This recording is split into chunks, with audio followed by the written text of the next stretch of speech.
आप दुबई में रहते हैं, शारजा में रहते हैं, कतर में रहते हैं, ओमान में रहते हैं, सऊदी अरबिया में रहते हैं, अरब ममालिक के किसी भी मुल्क में रहते हैं और आपके पास एक अच्छा मोबाइल भी है, तो आप ऐड लगाना सीखें और अपनी इनकम बढ़ाएं।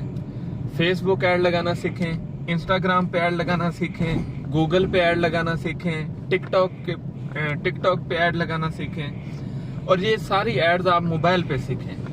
सीखने के बाद आप अपनी अर्निंग को बढ़ा सकते हैं। आप ये अपनी सर्विसेज भी सेल कर सकते हैं। अगर आप वहां पे अपना बिजनेस करते हैं तो अपने बिजनेस को भी प्रमोट कर सकते हैं। अब हर कोई कहता है कि ऐड लगाना तो आम सी बात है, कोई भी लगा सकता है, इसमें कोई शक नहीं है।